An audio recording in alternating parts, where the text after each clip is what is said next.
This is the School Success Podcast, a podcast for school leaders to learn from other school leaders what's working and what's not, and to get inspiration and encouragement, as well as strategies to grow school enrollment, connect with families, retain teachers, recruit teachers, and everything in between. You guys are heroes, and I cannot thank you enough for pouring into this next generation that's coming behind us. My goal is you will take at least one thing away from every episode that you can take back to your school to make it better than it is right now. Please enjoy the School Success Podcast.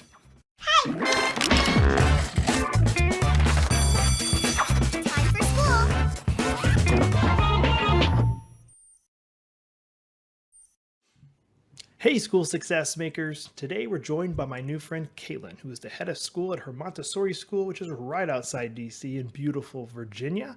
We're diving into some challenges that they're up against, as well as what's going awesome. She's amazing and a great educator, and is obviously passionate about kids and students. So we dive into all of it, and we have a blast doing it as usual. So stay tuned for the next episode of the School Success Podcast.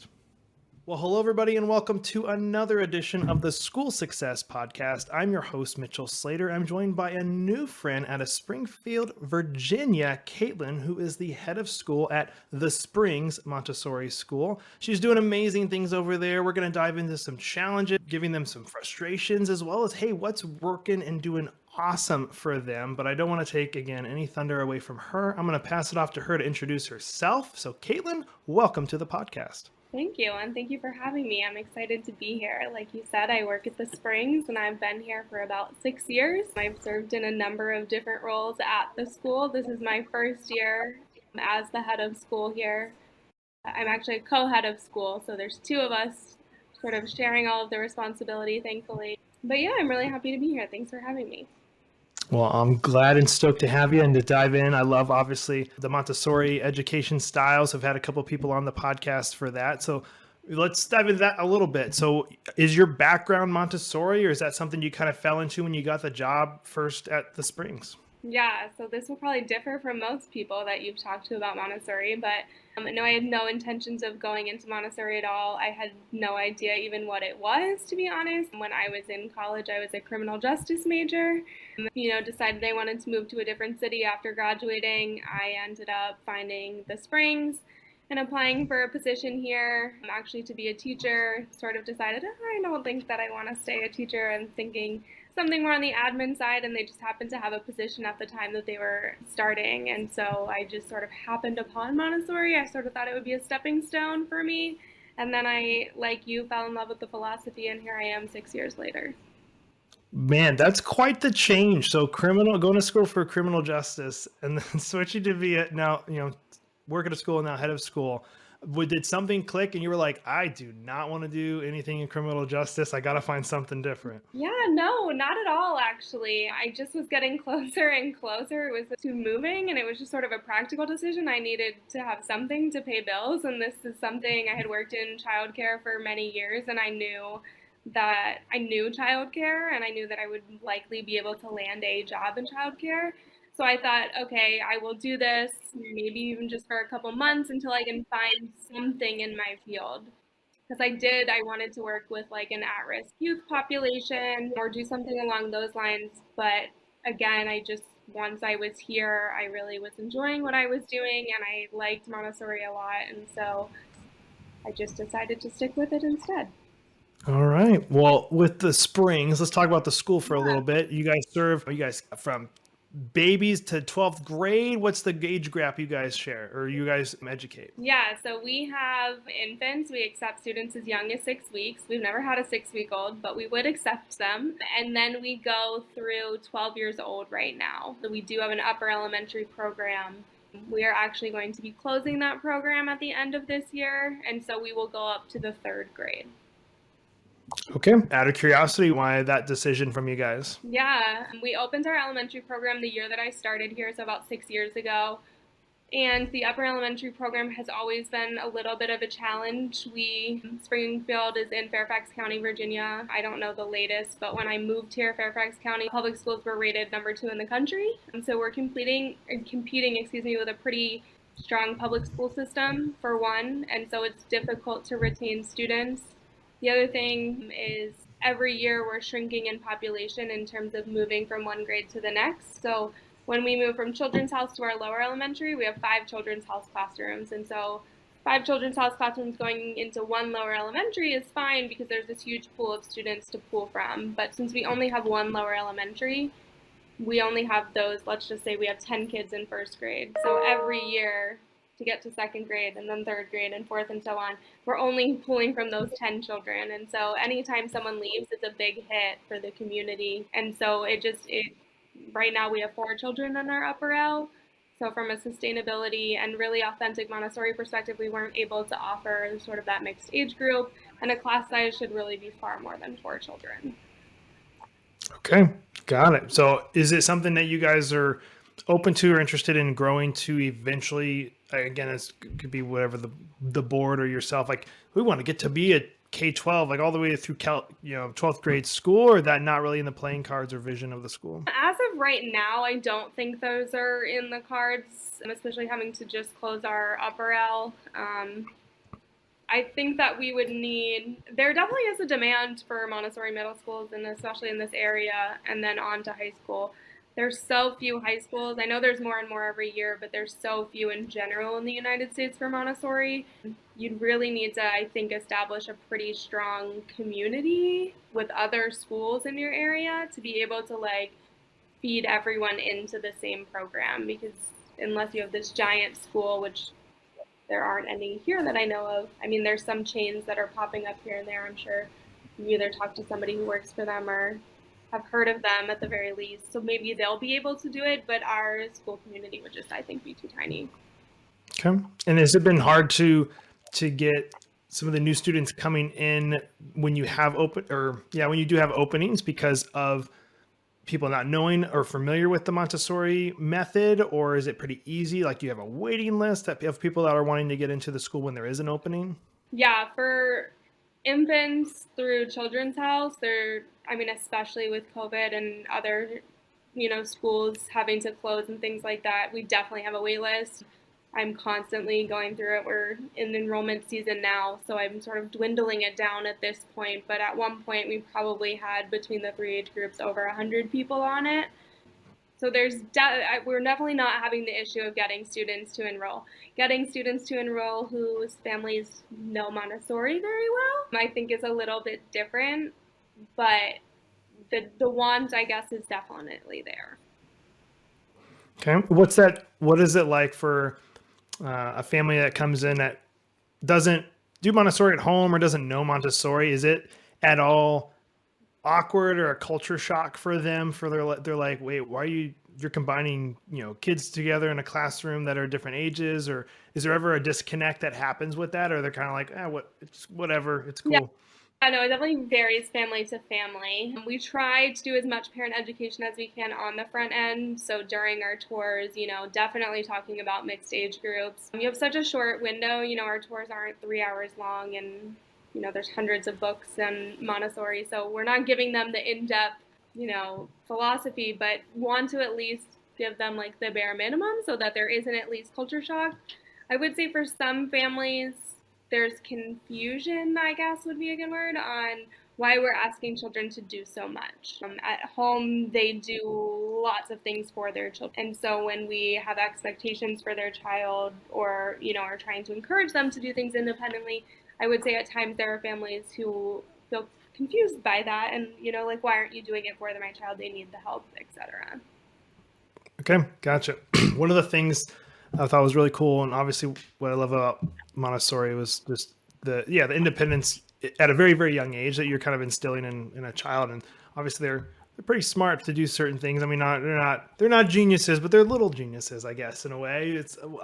My son, stuffy nose, and so we're teaching him this, you got to blow your nose, wipe his nose. And so just randomly the other day my wife and I were playing with him in the playroom, and we go, hey, we need to wipe your nose. And he goes and grabs the tissue and goes right to his nose and tries to blow his nose. And he did, and then he wiped it. And I go, okay, go throw it in the trash. And he ran over to the trash can, threw it in the trash can. I was like, okay, all right, it's sticking, it's getting there. And he's 2.5. And he wanted me to blow my nose. So I took the tissue and I fake blowing my nose. And then I said, all right, go throw it away. And he threw away my tissue. I was like, all right, now we're getting chores down. This Yeah. is going to be great. Yeah, it's I love wonderful. you. Yeah, for some reason, blowing the nose for children, like that concept is really challenging. I don't know what it is about it, but they just seem to like really don't understand like blowing it out. But yeah, in general, children are capable of so much more than we as a society give them credit for. And, a lot of time parents are shocked with what their children are capable of. Or, we'll tell them, hey, Johnny's doing X, Y, and Z at school. And they're like, what? Like, he doesn't even put his socks on at home. And we're like, well, he's very capable of doing so, So, like, when we allow them the time and space to do those things for themselves, oftentimes they're capable and will do so. 100%. And I love that. So as we dive into the school, let's talk about some challenges. I love talking about the challenges you guys are facing, whether it's 1, 2, 3, whatever you guys have. What are some of those challenges you guys are facing at the Springs? Yeah, I mean, I think like everyone in education right now, keeping staff in the door can be a challenge. Education is, if you watch the news at all, teachers are struggling. It's been a difficult time for educators as a whole. It went from a lot of love and praise at the beginning of the pandemic to, for a lot of people, frustration and just, not really understanding what it is that teachers are going through regularly. We went from just being responsible for teaching to then being responsible for the health and safety of hundreds of students, which is a huge burden to put on people who have no medical training at all. And so, getting people to want to come to education, we also all know education is not the highest paying job out there. And with wages in other industries, really going up, it's getting increasingly more challenging, I think, to compete without charging parents astronomical rates, which we also don't want to do. We want to be affordable to people. And so I would say that's the biggest one, and keeping people motivated, keeping myself motivated. I'm no exception to the burnout that educators are facing. And so I would say that's one of the largest ones. I think another one is because teachers are burnt out and tired addressing, even in a Montessori community, all the different needs of all of the students, whether that's just special needs or behavioral needs, or just like this child just needs a lot of extra love right now and I just don't have it to give. And so, I'm trying to be there for our teachers while they're going through all of that and supporting them the best we can with whatever limited resources we have is definitely a challenge. What are some of those things you guys are doing to combat those? And so the teacher burnout, obviously heard that a lot when I'm interviewing people across the country. And I love hearing what kind of ideas and what schools are doing, I guess, to help combat that with obviously teacher retention and teacher recruitment kind of both go hand in hand. What are you guys doing anything specific at the Springs to help with that? Yeah, I mean, I'll probably echo hopefully what a lot of people are saying. We're trying to take as much as we can off our teachers' plates. We used to have a lot of parent events throughout the year. We had parent education nights, just so many different events that our teachers were responsible for. And so we've tried really hard to take a lot of those things off their plates and just tell them time and time again, focus on the students, focus on what they need. Like as administrators, we'll try to handle the rest. Sitting in on difficult meetings with parents, just again, to take some of that burden off the teachers. And then of course, doing luncheons, buying lunch for the teachers, trying to get them together. We have a happy hour coming up that we're gonna do. And just trying to get people to connect with one another, even within our own school community. Sometimes we have new staff coming in and out and getting them to even know the other staff on just a name-to-name basis. So just trying to make those connections for people. And then, bringing new staff in. This year we did a review of all of our salaries and what we're paying people and trying to make sure that we're being equitable and then also competitive within the current market, because if, everyone else is pricing us out, we're not going to be able to hire anyone. But even with all of those things, still a challenge. And something I thought of too and I'm sure it's different for every private school. Are you guys fully funded only by tuition, or do you guys get grants and stuff from anybody? So this year is the exception because, and last year with COVID, there were grants that for-profit businesses we're eligible for. But in a normal year, the only thing we have is tuition. We don't do fundraising. We might do like a small, teeny tiny fundraiser here or there, but we don't do like large fundraising. Since we are for-profit, we basically rely solely on tuition. And that is obviously, a lot of pressure, because obviously you got to be at max capacity and charging the right amount. Because I'm assuming as a private school, if you set your rate at it's $1,000 a month for tuition at this mark, can you technically raise it in 2 months later because of the economy, which obviously we're in some crazy times with it? Can you change tuition that quickly? We can. It's written into our handbook. We would be required per our agreement to give 30 days notice. We have never done that in my knowledge. Of course, we usually do like a yearly increase, and this year it was a bigger increase than it has been in years past. But yeah, as far as I know, private schools, and it might vary state to state, but we can raise our tuition whenever we want. Okay. All right. Well, we dove into challenges, and my favorite part now is this is the chance where you get to brag about your school. So what's going awesome? What's just clicking on all cylinders, firing on all cylinders for you guys at the Springs? Yeah, I think one of the few positives of COVID was being able to see our teachers really collaborate, especially at the beginning of the pandemic. I think it was like pretty close to around this time 2 years ago when everything went crazy, and within 3 days our school was up and virtual. Our teachers spent 2 days just putting their heads together, figuring out what the heck we're going to do.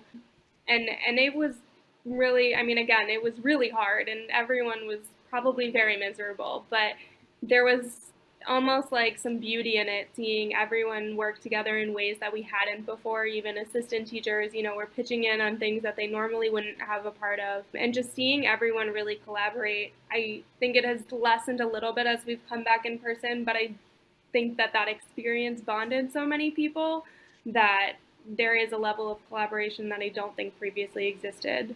I also love to collaborate. I love to collaborate with my teachers. I love to collaborate with the rest of my administration. And so, getting our teachers together, we have department head meetings, we have school-wide meetings, we have lead teacher meetings, we have meetings all the time. But, some of them we come up with really cool ideas, and being able to sort of see those things from start to finish and working with the teachers on them and getting their buy-in. That's another big thing for retention, is making sure that it's not all from the top down. If we don't have buy-in from the teachers of what we're doing and trying to accomplish, then you're really just fighting an uphill battle. Well, I want to echo what you said, and I agree with you. Obviously COVID had lots of negatives, but there were, of course, positives that came out of it. And I saw a lot of innovation come out of businesses and schools, because you kind of had no choice. It was either adapt or die. And so I see, lots of, more so on the business side of things, businesses closing shop because they didn't have online ordering, or they didn't know how to set up e-commerce. And then schools, I think a piece of it, because I've heard from other schools too, where they didn't have a good CRM or something to communicate with families via text or email, or they didn't have a way to take in enrollment easily, I guess, from their website. So because they didn't have to think about it, and now everything went digital just in a blink of an eye. Again, COVID was obviously it's a bad thing, but it catapulted a lot of stuff forward that were still stuck in the Stone Age, and there's still people that are stuck in the Stone Age and making it. So obviously you can do that too, but I totally agree with you guys, or agree with you on that for the innovation that came out of it. What else? Anything else? If there's not.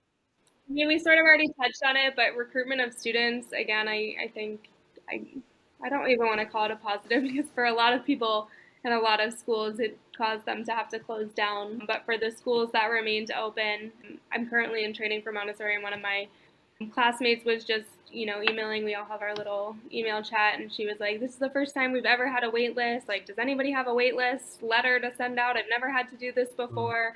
And so schools that have never had a wait list have a wait list. And I think, again, for the schools that are still open, that's really wonderful. And so recruitment of students has been easy compared to previous years. Good. And let's piggyback off of that then for a question. What are you guys doing to help with the wait list? Is it, doing things in the community? Is it referrals is your biggest thing? Is it doing actual marketing campaigns? For us, it's referrals. So the Springs has been open for over 50 years at this point. And so word of mouth is what we almost solely rely on. We do have social media pages, but we're not super active on them.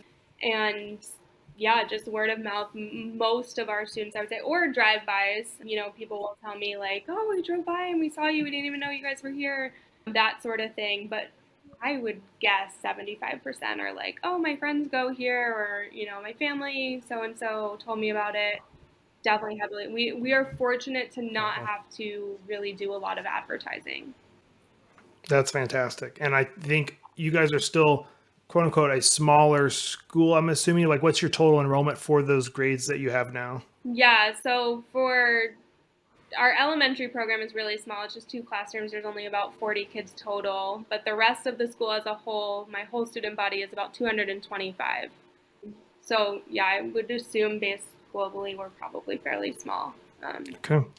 Yeah. No, and it's nice too. I know you said like all those kids then get pushed up into the upper ones. You have lots to choose from. And I'm assuming, because I know my wife and I are running into it too, is there's only so many places to send a toddler that you truly love and trust. I guess maybe put it that way, whether it's a school or just a regular like daycare preschool or something. And so I think the pickings are slim when there's the really good solid ones that are maybe actually teaching the kids something or doing something with them that's a little bit structured. So I'm assuming that's a big thing in Springfield. People are like, you need to go to the Springs. Like they have a really good program for like babies, especially if you have a 3-week-old, right? 3 weeks old or something. 6, but yeah, we're one of the only, not the only, but one of the only infant Montessori programs in our area. And even just in general, Montessori infant programs are sort of few and far between. So that alone, again, our infant classroom's only 8 kids, so very, very small. But yeah. That's awesome. Well, as we wrap up the podcast, I always end with one of the same questions, which is, do you have any type of inspiration, encouragement, or advice that you'd want to share with any other school leaders that are tuning into the episode right now? Yeah, I don't know if it's inspirational. It might be the opposite of inspirational, but I just think that education is a field you have to really be committed to and invest in it. Again, we don't get paid a lot of money. It's not all glamorous. And so if your heart is in it, I think you can be really successful and incredible things can happen in the educational realm. We are literally helping raise the future generations. And so it's really, really important work, but you got to be committed to it. So I think if you're not, maybe go a different route. But if you are, like I said, amazing things can happen. And I 100% agree. And I appreciate you sharing that because I'm a huge fan of teachers and what you guys are doing because it is the next generation behind us. And they need the best foundation, the best love and encouragement possible. So I know you guys are doing that there at the Springs. So thank you for pouring into them and wish you in the Springs nothing but the best as you guys continue to grow and have hopefully another successful 50 years. But Katelyn, thank you so much for taking time and being on the podcast today. It's been truly a pleasure to talk with you. Yeah, thank you so much for having me. Well, another huge shout out and a thank you to Katelyn for taking time and being on the podcast today. I loved our chat and I'm wishing her and her school nothing but the best as they continue to grow and educate that next generation that's coming behind us. And as usual, I hope you guys were able to take at least one thing from today's episode that you can take back to your school to make it better than it is right now. And maybe you're listening and you're like, man, I really need help growing my school's enrollment. We're figuring out ways to use this amazing thing that's technology to connect better with the families that are interested in our school or are currently enrolled in our school. I want to hear from you. Check us out online, schoolsuccessmakers.com. That's schoolsuccessmakers.com, or feel free to follow me on Facebook or Instagram. It's at Mitchell Slater. That's at Mitchell R. Slater. Love to see you there as well. And then finally, if you're into Facebook, we have a free private Facebook community just for you that I'd love you guys to join. It's just for school leaders. It's called School Success Makers. So search for that in Facebook, private Facebook group just for school leaders, School Success Makers. I'd love to see you in there. And yeah, we'll be here next week with another awesome guest as usual on the School Success Podcast. We'll see you then.